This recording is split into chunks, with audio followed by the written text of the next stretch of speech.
And that's for the piggies in every US city thinking a seat in the back row is Porsche because of European history. They miss seeing the monocle though, so I be in the front row on days I am making dough.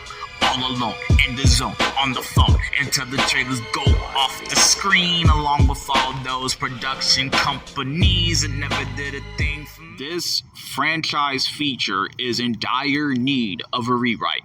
Reshoot, shit, redo. Namely because like the latest Mission Impossible before it, Jurassic World Rebirth appears to have been developed during the Biden administration for the Harris administration that never was.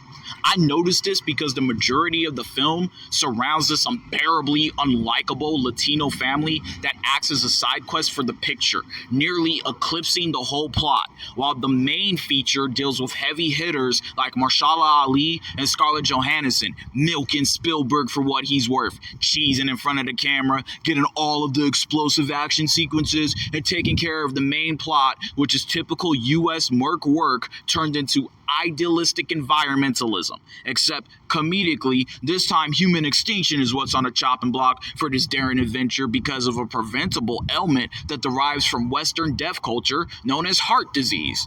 If it wasn't Universal pandering towards their biggest consumer base in Latino families, then director Gareth Edwards decided to pan the camera to Dr. Pepper cans, Heineken bottles, and the like to satisfy their advertisers. Heart disease, anchor babies, and gas station food ads. What has Jurassic World come to?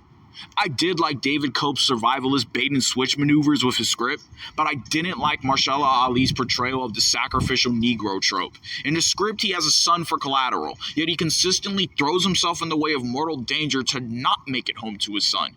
But there isn't a shortage of able-bodied adults in this survivalist picture. It's a coy way to say everybody else comes before black families, and I'm not down with that. Bad enough Ali signed up to play a single dad in a family film. The obligatory T-Rex scene was wasted on the shoehorn Latino family, but notably all the other scenes with dinosaurs that included the main team of mercs was worth the runtime. Truly, the biggest problem with Rebirth was the inclusion of that Latino family. Hell, even the Haitian Sambo, who if he wasn't breathing from his mouth to let the mosquitoes in, he was speaking Haitian Creole in every scene he was in. Dude didn't really need to be in the film. The only time I want to read subtitles in a Jurassic Park film is if the dinosaurs are talking, not a human being. With a title like Rebirth, a more mature cut of this film could have been the tipping point for the turn of this franchise, but a movie with a big plot point being that females are entitled to be saved by random men or risk being labeled a creep for not interfering, while the main character is a middle-aged Mary Sue? Yeah, Universal can film in the Mediterranean Sea and call it Africa, and yet nothing will right the ship of this dated franchise. This film was intended for the liberal voter base, i.e. people who sympathize with illegal immigrants who happen to predominantly be Latino families. If only they could get deported off Jurassic Park, then maybe this franchise would have a chance for a stable resurgence. Pop your popcorn. That's for the piggies in every US city thinking a seat in the back row is Porsche because of European history. They miss seeing the monocle though, so I be in the front row on days I am making dough.